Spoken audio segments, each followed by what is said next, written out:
So, yes, And Ayush, my name is Aariz, and I'm a graduate student here in finance, and this is my second semester. And this is Minahil. Minahil, can you tell us a little bit about yourself? Yeah, yeah, my name is economics, and I'm an undergrad student. right. And a little bit about also what this session is about, and about this special guest we have here. Industry series, and thank you so much for joining us. It's where we like to connect with our alumni and so we can learn a lot from to just bridge the knowledge gap between students and people that are already out there in the world. Taking Your out the voice is time. cutting. Can you hear? I can hear Okay, you, but your voice is cutting in between. yeah, yeah, it's a little bit lagging. So I'll take it from here. So thank you so much, Ayush, for joining this with us, and we're happy you are here. And also, this is an industry speaker event. We generally have professionals here, and they discuss about their life, their journey, their career, how they transition from the university to the professional life. So we also, as a graduate student and bachelor students, and also all the students in the UTD and all others who are seeing this session, would definitely get the insights, valuable insights from it, and help. We hopefully we get help from it, and then we can leverage it from it. So, Ayush, can you tell us a bit about yourself and about your career and motivation? Mhm. Definitely. So, as you all know, definitely my name is Ayush, and I graduated from UTD in the fall of 2022. And from the January of 23, I started with EY as a business valuation associate. Um, if I have to talk a little bit about my motivation, okay. So how I got introduced with finance, like in finance, basically when I was like quite young, my father used to tell me to keep track of stocks. While watching TV, I used to have a pen and paper and like I used to figure out, okay, this is the price of the stock, and I used to write it down, and it used to change again and again. So it's like it used to like make me crazy. What is this happening? Like how many prices should I note it down? So I was like, I stopped doing it after that, but that kind of left an impression on me about how investments go and how, like, kind of my father introduced me towards the stock market. But moving like forward, I took like a commerce as like in my 11th, 12th standard, like in high school, and like an American per se. And I kind of wanted to do CA. I proceed with that direction, and like then I realized CA is like kind of an equivalent to CPA we have in America, just for some context. And then I thought that okay, I can do this, but there was like a lot of auditing and accounting involved, as well as taxation, which like really didn't excite me much. So I was like, do I really want to do that? And I was like, used to dream about being like an FP&A and an analyst or like support startups and growing. I used to have this dream of that I'm sitting in a cabin and preparing strategies for companies to grow exponentially and like creating like strategies that could really change things. I didn't do all of it, of course, but I used to dream about it. So then like I thought that okay, I have to change my path. Then I decided to do my master's, and thankfully UTD like gave me some scholarships. So I was like, okay, I'll come here because that's going to be the cheapest. And I think during that time, like the Amazon Finance course was like one of really like good rated course during that time.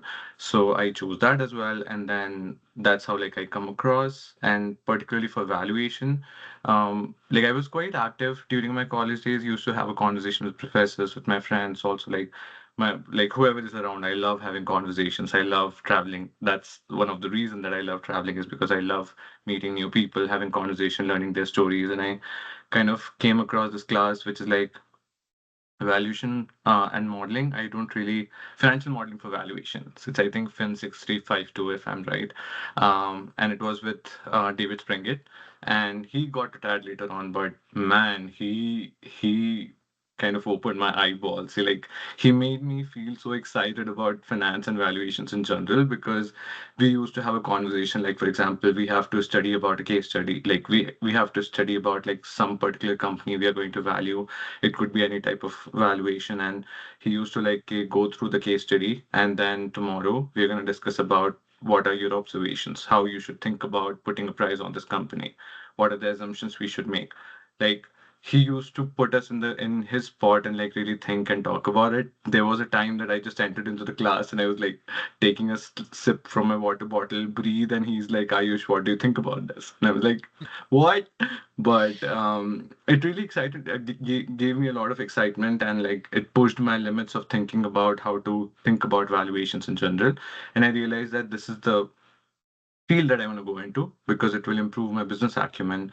It will improve how I think about different businesses and how like a company is valued. Because like if I want to like kind of even do like a research, kind of a traditional finance research on a company, maybe like how their stock is trading, I can really figure out the intrinsic value and then compare it with the market value and see like how the premium is involved. And that gives me an idea about okay, this is where the company is standing at. So kind of very interesting field to be for some time. So that's why I chose valuations.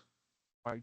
Just a follow-up question from here. So, Ayush, which valuation models do you use? Is it just a DCF, or you also apply relative and real options in the whole valuation uh, atmosphere? Like, which method do you use most frequently? I think it also depends on industry to industry, what the market is following up. Mostly, I think market is like basing their valuation based on relative as well, but definitely you are in the industry, you would be able to give us the real insights, what's going on in the market. Yeah.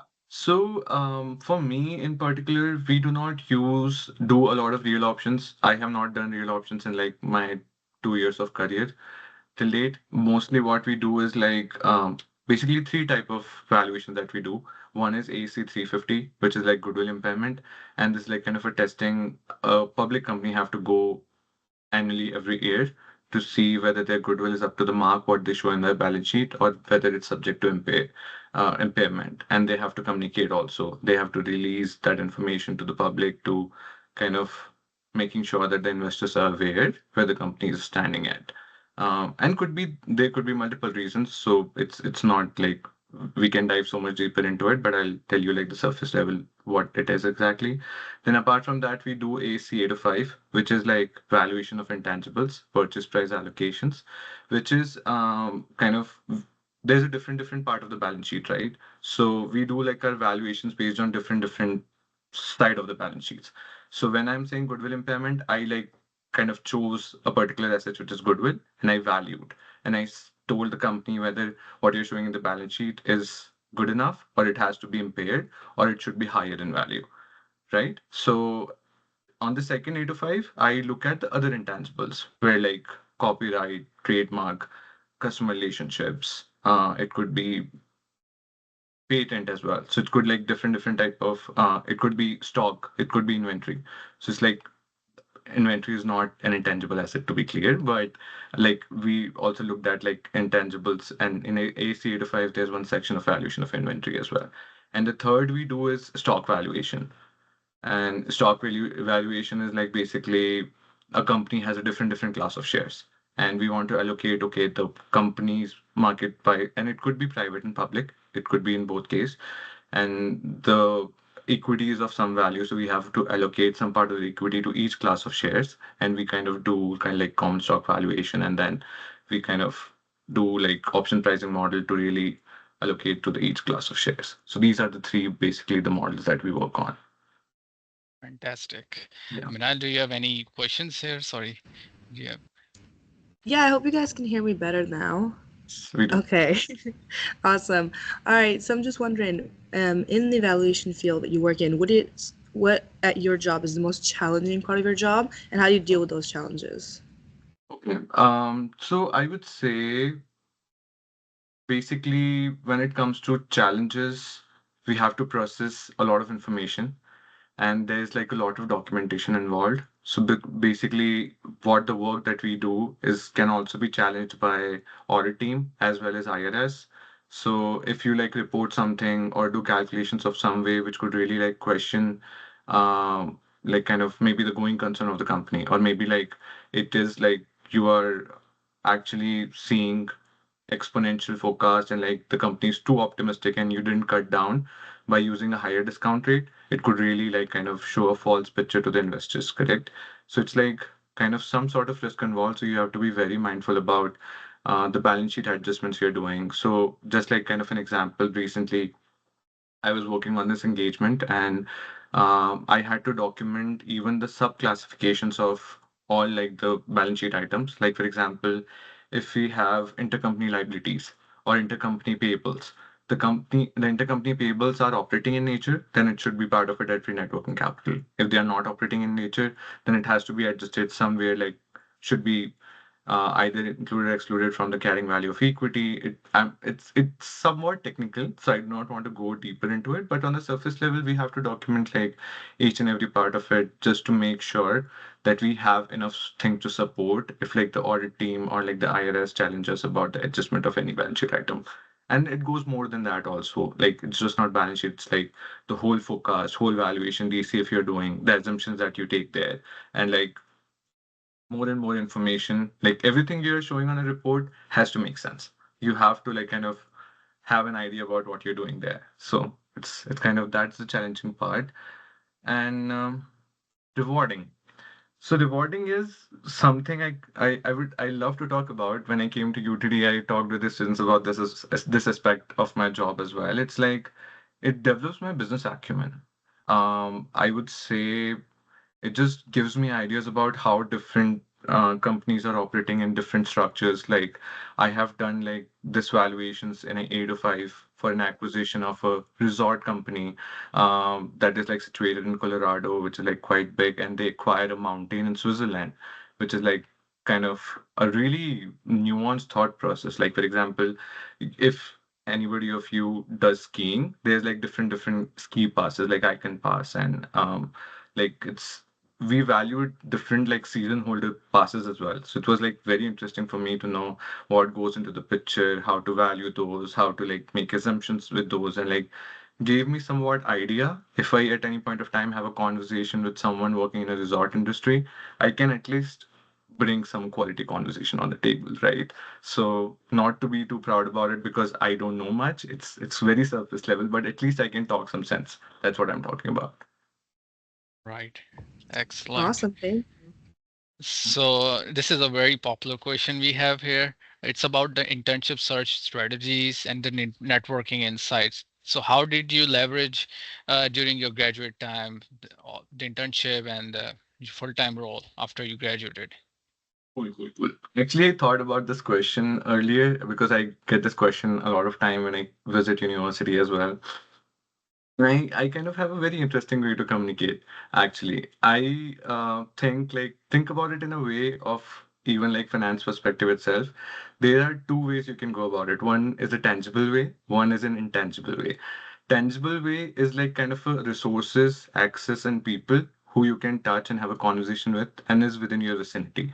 Like, for example, when you enter an university, you meet people, you meet professors, there's like a career resource, there's like people you can go and have a conversation about what you want and learn. Like, for example, the friends who have already secured relation, like secured internship, or like career management center who have experience with so many students. It's just like we just sometimes just feel a little bit shy to take that one step. But when you go and like talk to more people, there's like a notes of directions that your mind gets. Okay, I can talk to these people, I can figure out in this way. Okay, I can do that, I can make that change in my resume. So this is like kind of a tangible way, because for me it worked out that way. I got my like we are going to talk about in the question moving forward, but I got my first recommendation from my one of the professor you might have heard of. His name is Gregory Ballew, and he's like an accounting professor at UTD, and we had such a great conversation. I'm telling you, like this was the first time I used to sit on the front bench because I'm usually a backbencher and I like to have fun from there. But we had conversations about different accounting methodologies and different ways to think about it. And he found it really insightful. And I was like, if you have any projects of plan that you work on, he was a part of CFA community as well. So he kind of, okay, um, gave me suggestions and connected with me with a person who was like starting to work on like one of the project related to some startup. And but I could not support because I didn't complete like um, I think 2 semester credit before starting an internship. So I was not eligible, but at least I had an opportunity. And similar way, I got my another internship offered through like a professor, which is like Dr. Lipinma, because I used to work at the lab, and she kind of found really insightful about how I'm active with organizations like GFMC and other organizations, and how I can be a good fit for a particular role she is aware of. So this is like kind of a tangible resource example I'm giving you. Now I'm talking about intangibles. Okay. So intangibles is people and resources that it's not in your vicinity. Like it's not like you can see, touch, and like grab and like have a conversation with directly, right? So these are like more alumni network or the networking that you do through LinkedIn. And like I forgot to mention, but intangible, one more thing I want to mention is the industry leaders who come to the events at the university. So you should take that step and connect with them and have a conversation no matter what. I know sometimes there's too many people and you feel like they're already being bothered so much whether I should go or not. If I'm there, I could spend like 1 hour extra and have a conversation. So you don't know, maybe that person want to help you out, they just start looking for some initiative. So think about it in that way. And again, going back to intangibles, you won't believe, one of the most exciting thing that happened with me when I was in my final semester, being like the president of Graduate Finance Management Council. I had like conversation with almost 25, 30 alumni. I knew almost everyone who have like been an alumni and were part of GFMC or part of Finance Lab, or like who have kind of worked in a finance field and got a job after doing masters or bachelors from UTD. And because it was like kind of related to a mentorship program, I had a good intention, but which with every kind conversation, I understood, okay, this, some people gave me like kind of a really good way to think about my resume. Some people gave me a really good way to think about leadership. Some people gave me really kind of a good notes of direction about how to apply for jobs, or like, because in the end I was also responsible to transfer that to the part of the people in the organizations in finance lab as well, right? So kind of these are like the intangible resources that you have. Feel free to reach out whenever there's a student who like texts me with a good intention. I feel so happy about it, that okay, they are not asking for a referral directly and they want to know and they want to have a conversation. I'll probably give you like 15 referrals after that, but at least initiate with an intention that you want to know, you want to understand, and you are like just texting people with like blank messages that you want to do something about it. It's not going to help because people also don't have time to process it, right? But when they see an intention, just for an example, you have some like a really good friend. Why do you have that good friend? Because you understand each other, you have a conversation, you know that other person is going to listen, and you come out with intentions. So that's the same intentions you have to go through while having doing a networking with this intangible resources that I just talked about. Excellent, excellent. Mhm. That was Awesome. a That quite was like great. Yeah, great insight and answered like so many of our questions all together, actually. I was just wondering, I mean, obviously you are part of like many councils and organizations on campus, so that definitely helps in getting to know a bunch of people, and especially like you said, alumni of GFMC, just by that self is like your personal connection to it, so it definitely helps. But other than that, what would you say, like any strategies or tips that you have for students that are looking to network? I know we hear like a lot of different things from CMC, from our teachers. It's either, cold messaging or reaching out to targeted fields that you want to be in. And some people say you just have to be, talk to everybody and it helps. So, what you specifically were your tips and strategies when you were looking to network, and what would you advise other students?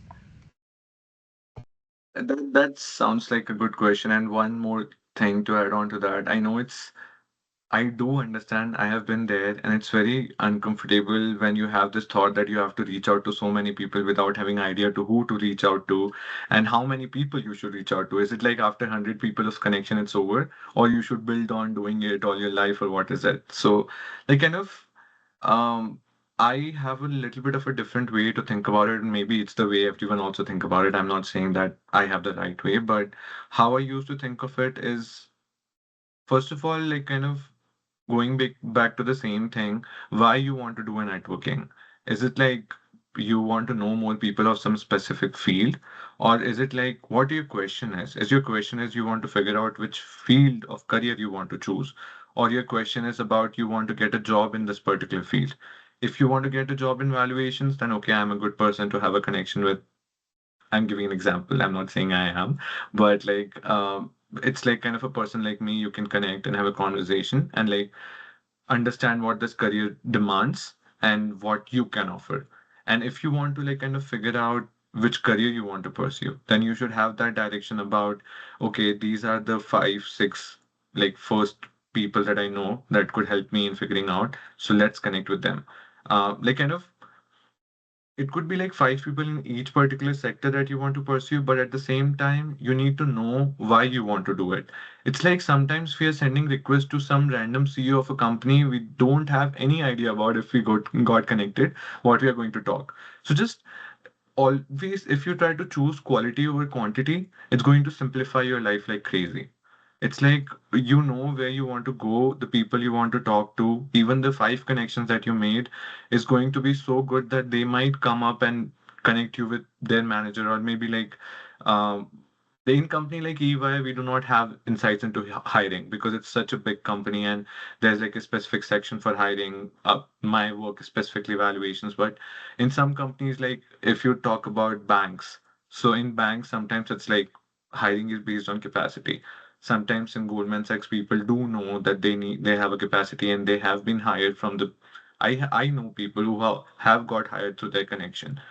So it's like kind of understanding what's the intention of your connection, what you want to do. Cold messaging could be helpful, but it should be in that case that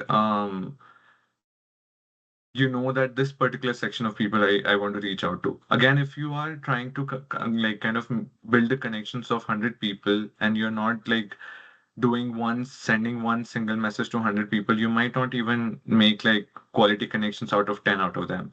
And you might like choose 20, 30, and like you do intentional study behind what they do, what they don't do. When you communicate your message, sounds like, okay, I see that you have also worked in a finance trading lab and you have reached to at this amazing level of your career. And I feel inspired when I see you like the type of growth you have built, and just wanted to have like a conversation and understand how I can learn through it. And like it shows that you have done some homework, right? And the other person is also going to be okay.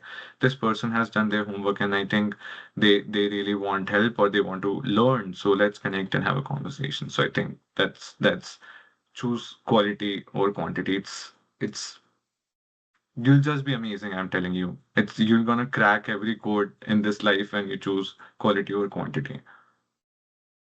According to me, again, it's a very personal opinion. I'm not No, try. I want I think I agree as well. Thank you. I agree as well. That definitely works. Quality is always like superior to quantity. Yeah, yeah. definitely. So the next question is about the skill development here.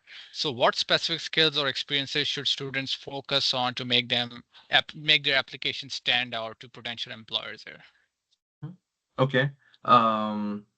So is like just want to understand your question better, Aris. Is it like more talking about like do you want me to answer more specific to valuations or like finance in In general? I think in general, because most of the students here will be watching this are coming from different background or they have Yeah. different aspirations in the future. So I think more general would be more good. Yeah, makes sense. I understand that. Thank you for sharing. So in general, I would say, of course, you need to have some like kind of qualitative skills which the profession would require. Um, this is like kind of a very a lot of people might have told you about it, but I feel like reading kind of a job description really like open your mind a little bit what particular like for example if you want to become a financial analyst or like you want to go into corporate finance you need to like read a couple of resume like kind of job descriptions to really understand okay what they are really asking. Is it like the Excel modeling that I need to be proficient at? Is it like the SQL that I need to be proficient at? And like when you read like even just five job descriptions, you really get the clarity about, okay, this particular type of job is going to require this particular type of skills. Like, for example, in FP&A, one of the most, it's not my field, but because I have read it when I was graduating, one of the most common skill is like variance analysis. Variance analysis is budget versus actuals. As simple as that. Like what they budgeted and what they actually perform. It's not something complicated for someone to interpret. But like just when you kind of now you will be talking on your resume in the same sense, but the way you describe your project or like your experience is like deliberately explaining the variance. Like for example, um, Minahil wants to mention something about, okay, she targeted around like 500 students in particular event to join, and it's too optimistic, but let's go with like 50, 60. Then 50 she kind of estimated that it's going to be 50, 60 people who are going to join. And she did such a good marketing that end up like there were more than 100 people in the event. So this is like kind of the budgeted was 50, 60, but you kind of the actuals were much higher. So it's outperformance, right? So it's like kind of you mention these things in your resume in such a sense that you're doing like kind of variance analysis and your language is showing that there's like some an experience attached to it. So it's like it might not be the best example I'm telling you, but I'm just trying to give like a seeds of thoughts to you guys about how you should think about. So similarly, like if you go into like portfolio analysis or like kind of valuations, it's like a specific sector knowledge that you need to know what financial modeling is. You need to know what different type of modeling is look like. You need to have a basic knowledge of DCF, discount rate, and like as well as like you need to know how Excel works no matter what, because financial modeling is almost everything is about Excel. You need to know databases like Capital IQ. So same like for each particular field and any student who's listening to this, they need to kind of figure out which particular field they want to go into. Pick like 5 job descriptions. Try to understand the pattern about what they are looking for. You might realize that you might have most of it, but there are like few things that you can build upon. First of all, like develop some expertise on the skills that you already have, and then have some knowledge about the additional skills that you can offer on the table. And then like develop your resume accordingly and like reiterate whenever you do applications based on each particular company also. So that's like kind of will really gives you an edge over everything, because now you are indirectly thinking about how the recruiter is thinking about your resume. Like whenever we think about in a third person perspective, like for example the way I ask you a question about who is going to listen to this, and you said that okay, this is the pool of students who's going to listen, so the answer should be general. In the same way, like recruiter is going to think about, okay, this resume come and I need particular skills, about how are they kind of portraying through the language, what are the experience that actually provide me some like authenticity. Okay, they can be an asset to the organization and they can add value to the organization. So like thinking of it in a way from the third person's perspective, like for example, a lot of people have like I have known some students that I've had conversation with who apply to one job or like two three different type of job with one resume, but that's never going to work. It's like you can apply 1,000 job and then you are just getting like calls from 10 of them. It might be because the quality of your resume is not optimum based on the third person perspective. So think about if the person is hiring is going to see value in your resume or not, and how you can multiply that value by like maybe retreating more, having a conversation with someone who has the industry experience, or like building your network and have conversation with people who have experience, share your resume so that you can get a pointers. And like eventually over a period of time, you will get to know what actions you could take. Right. Makes sense. Definitely. Definitely. So, You brought up a great point of like connecting the research of the field into what skills you want to do than just like overall going into it, because like that is sometimes a big misconception is people want to be more like well-rounded and be good at pretty much like a jack of all trades and just focusing on one thing, which makes me curious. So you said you kind of developed your interest in valuation pretty early on, but from that going into that field, then do you think there's anything that you didn't expect or something that might have been like a misconception about the valuation field in general before you went there?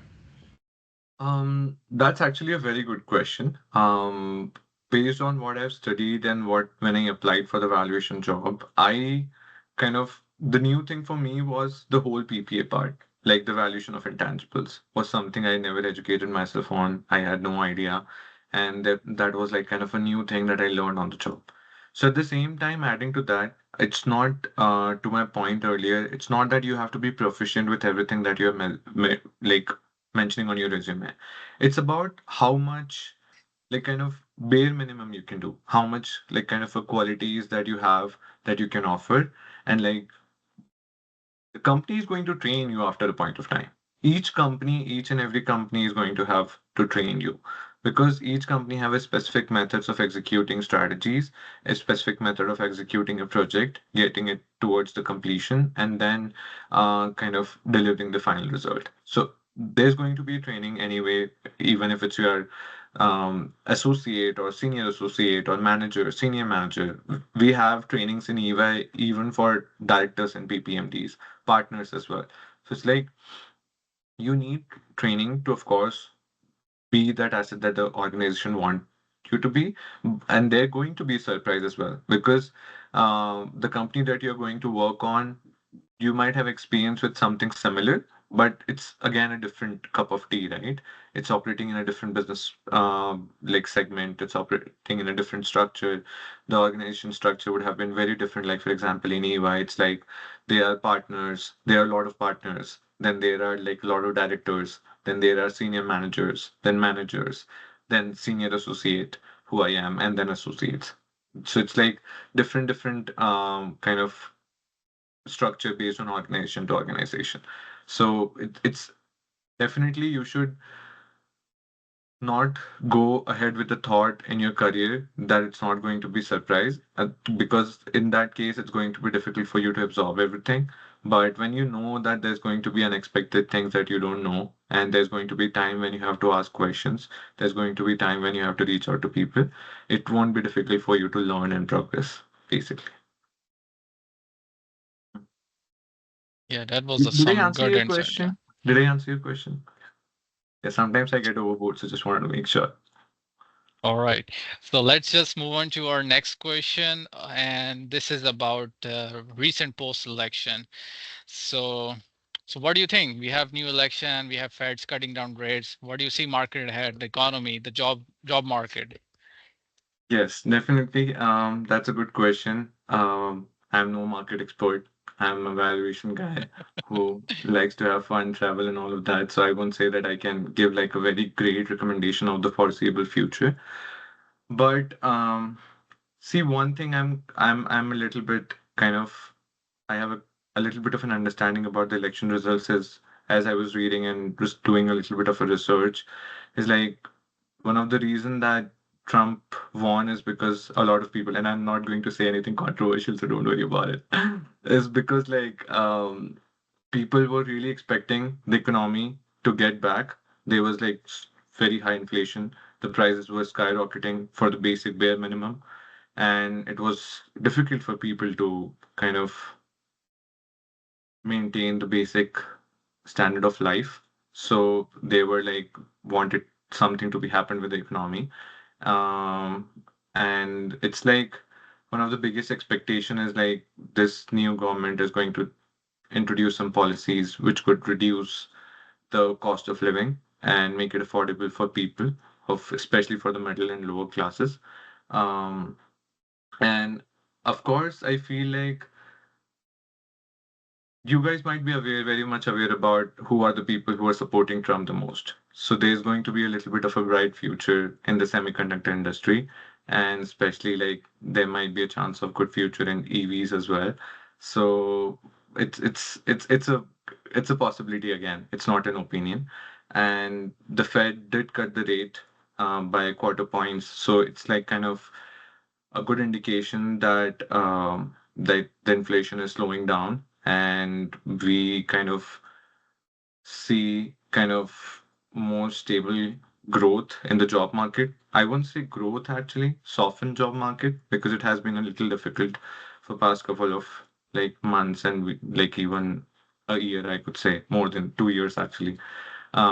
So I know you guys and a lot of people who have like kind of graduated before you guys have been very difficult. I was very fortunate to get out on a very right time, and kudos to all of you who are working hard to get an opportunities at this time. Of course, you guys are kind of inspiration for the people like me as well.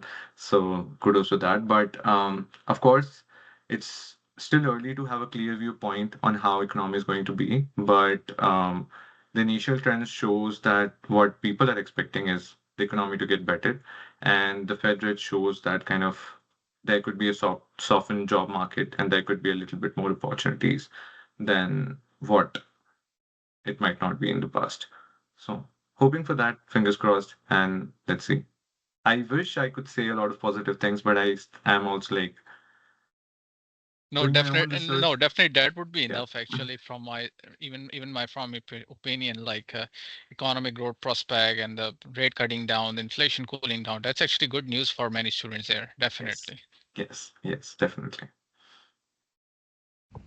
Yeah, I have just a couple more questions about more to do with, I mean, your current position, especially in valuations, but also overall matters. Um, how do you, I would say, it can be demanding at times with the jobs and finance valuations. So, how do you maintain like a work life balance or anything in particular you like to indulge in to kind of offset the workload? Okay. That's a good question. And of course, I could not say it would be a lie if I say that I have a very good work-life balance because I have not. In just last 3 weeks, I have worked like 65 hours on an average. And one of the reason was also like a very stringent and strict project timeline, and we had to deliver it in a very short period of time. But at the same time, this profession does demand, but it's also your responsibility to maintain boundaries, to learn the creative skill of saying no. It's very difficult for some people, and I'm one of those people. So I am learning that. I am trying to be more open with saying no and with respect and dignity, of course. And like apart from that, one of the reason that I feel like I need more work-life balance is because I have a lot of hobbies. I like to travel and like I used to do a lot of things actually in the past, but I'm trying to cut down to have like a I'm trying to convince myself that I used you cannot do everything. So just cut down and enjoy whatever you can at this point in time. So if I have to like kind of say there are like three prominent things is like dancing, which I've been doing it for quite a while since my childhood, and I love dancing so much. It just lifts my soul up, and I love hiking, like going into mountains. I've recently kind of climbed one of the highest peak in Colorado as well, not to brag about it. I'm just saying that it's quite an amazing experience. It's like when you go into nature, spend time with yourself and like do something difficult, it develops your personality. It gives you a lot of faith in yourself. Like rather than like you're kind of sleeping like 12 hours in a day, when you wake up, when you go do things, play sports, do some activity, go out with friends, hang out, communicate, talk with people that you are uncomfortable to talk with. It's always you're breaking a bubble outside you and becoming better and better and better every day. So hiking teaches me a lot that way, and I'm planning to climb much more in the future and hoping my knees would be intact. And in the end, it's like again, in the end, like summarizing everything would be travel. Like whenever you get time, whenever I get time, the more you can travel, the better it would be. And everyone knows that. Everyone knows that. You can see it on the podcast. You can see the motivational people talking on the internet talking about it.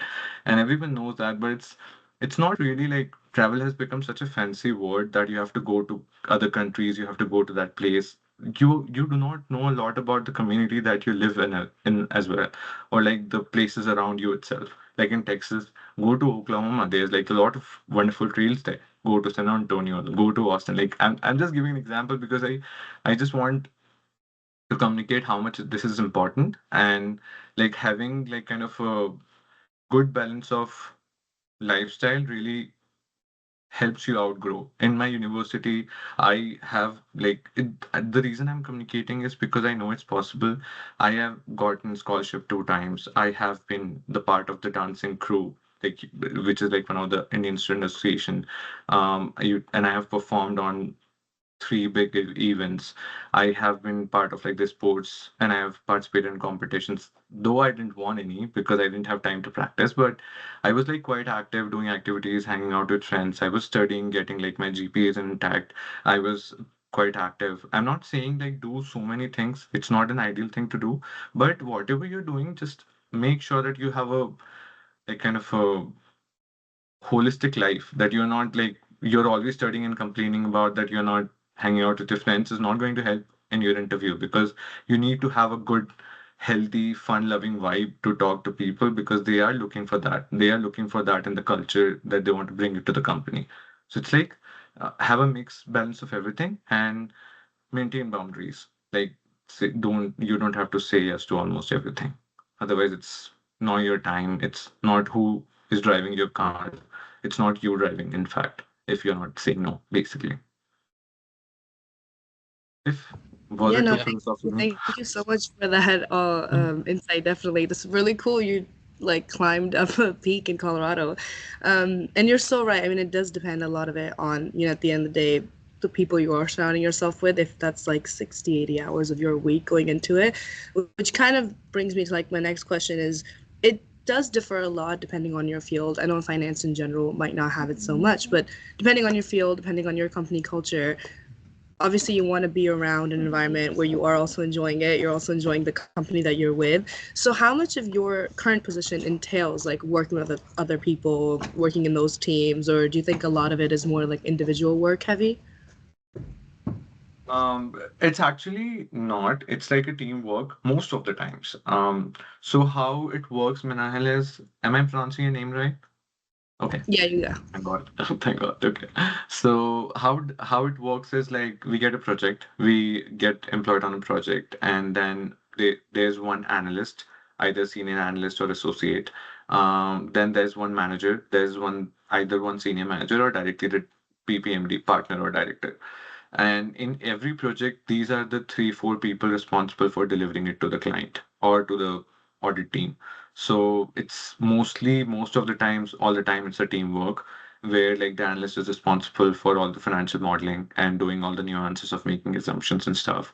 Then managers comes into the picture doing more qualitative thinking because they have more experience. So they give you inputs about the industry, how like they think about the assumptions, whether the discount rate should look like, whether there's like too much risk involved in the business, then there should be higher company specific risk premium, which is like a metric to evaluate how much risk there is in the company for the people who are not aware. And then their like director comes and he brings like the thought expertise of a industry altogether, that how the industry, like, I know some of the directors and partners who on the top of their head knows what competitors this particular company should have. So it's like some people have that level of experience.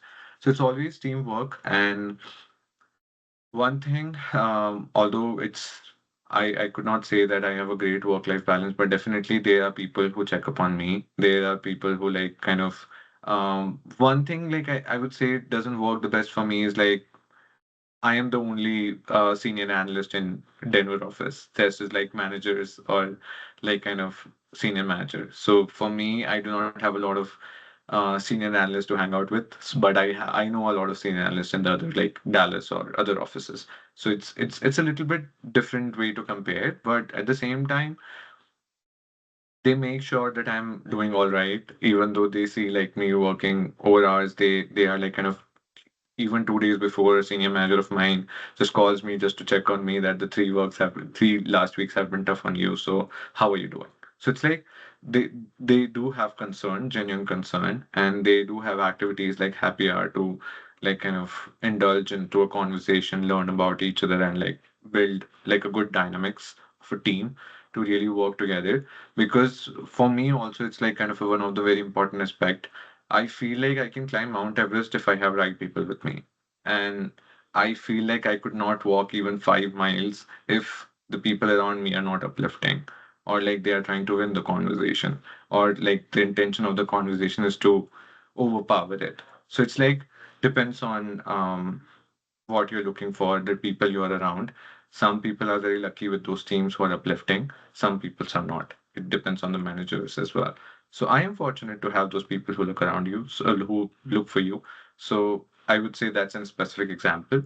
And Eva does kind of have a lot of things that like kind of could help you during your difficult timeline. Like they have, I'm not trying to sell my company, of course, but they do have resources like there's a resource called Lyra where like if you are having some mental health issues, you can reach out and have a conversation. There are resources like that, and they do promote a lot of collaboration. But it's difficult during the challenging hours when there's too many projects going on, when there's too much work, it gets sidelined. So that's the truth of the story. Neither a white clouds, neither the black clouds, but somewhere in between. Yeah, thank you. You said it greatly that you can probably climb up Everest if you have the right people with you. So Yeah, that was great. Thank you for sharing that. yeah. Very happy Right. to share. So we'll just have one last quick question here. Definitely, you have given us too much of time today. No, I'm Just very a happy. yeah, just a last question here. So what is one piece of advice you wish you had received when you were a graduate student, and that could help our audience today? Okay.